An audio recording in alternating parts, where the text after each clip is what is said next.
नमस्कार मित्रांनो, आजच्या व्हिडिओमध्ये पाहणार आहोत आपण कोलाडचा ब्रिज। जर तुम्ही शिमग्यासाठी कोकणामध्ये येत असाल तर नक्कीच नागोठणे, कोलाड, इंदापूर असं न येता डायरेक्ट खोपोली, पाली, माणगाव तर्फे कोकणात जा। याचं कारण आपण व्हिडिओमध्ये पुढे पाहणारच आहोत, पण त्यापूर्वी आजचा सध्या ज्या आपल्या व्हिडिओ चॅनलवरती येत आहेत त्यांना तुम्ही खूप भरभरून प्रेम देता आणि सबस्क्रायबरसुद्धा आपल्या चॅनलवरती खूप पटापट वाढत आहेत, त्यामुळे मला व्हिडिओ बनवायला पण खूप मोटिवेशन भेटतं आहे। पण आपल्या चॅनलवरती 1000 सबस्क्रायबर लवकर पूर्ण करायचे, त्यासाठी फक्त 300 सबस्क्रायबर पाहिजे आहेत। तर जेवढे आपली कोकणातली माणसं आपले व्हिडिओ पाहत आहेत त्यांनी लवकरात लवकर 300 सबस्क्रायबर पूर्ण करा। होमामध्ये नारळ पाडण्याच्या अगोदर बघूयात आपण 1000 सबस्क्रायबर पूर्ण करू शकतो का। अनेक लोक बोलतात की कोकणातली लोक एकमेकाला मदत करत नाहीत, तर तुम्ही दाखवून द्या की कशा प्रकारे आपण एखाद्याला मदत करायला लागलो तर किती लवकर आणि किती चांगल्या प्रकारे मदत करून आपण 1000 सबस्क्राईब पूर्ण करू शकतो। तर लवकर चॅनल सबस्क्राईब करा आणि चला व्हिडिओला सुरुवात करूया। आपण पाहू शकतो इकडे कोकण रेल्वेचा ब्रिज आहे, त्यावरून रेल्वे सुद्धा जाते आणि इथपर्यंत रस्ता तर झालेला आहे दोन्ही साईडचा आणि इथून ब्रिजला सुरुवात होते।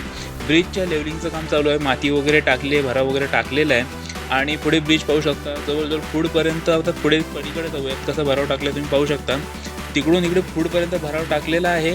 आता लेवल करायची आहे, सिमेंटची, रेतीची, खडीची जी लेवल असते ती करून पुढे असं ब्रिजच्या लेवलला रस्ता आणतील। त्याच्यानंतर फायनल सिमेंट मिक्सचरचं जे असेल फायनल लेवल ती करून ह्या ब्रिजला त्यात जोडली जाईल।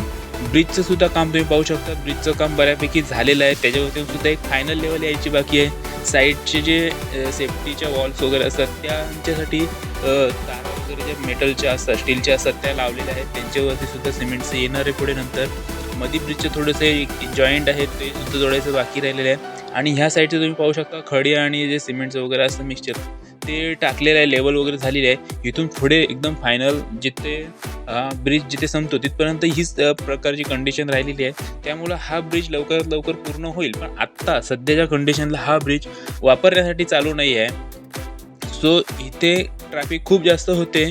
सो ह्या रस्त्याने येण्यापेक्षा इकडून सुद्धा आणि इंदापूरला सुद्धा बायपास मारण्यासाठी ट्रॅफिक इकडं खूप असते, सो हे रस्त्याने वापरता डायरेक्ट खोपोली, पाली मार्गे जर तुम्ही कोकणात गेला तर नक्कीच तुमचा काहीसा वेळ वाचणार आहे। जरी इंदापूरचा विचार केला, कोलाडचा विचार केला, नागोठण्याचा विचार केला, इथे नक्कीच तुमचे 3-4 तास जाणार आहे। तर ते वाचण्यासाठी डायरेक्ट एक्सप्रेसवेने खोपोलीला या, तिकडून पाली, निजामपूर, माणगाव थ्रू कोकणात पुढे जाता येईल। आणि विसरू नका चॅनलला सबस्क्राईब करायचं आहे, 1000 सबस्क्राईब होळीच्या अगोदर आपल्याला करायचे आहेत।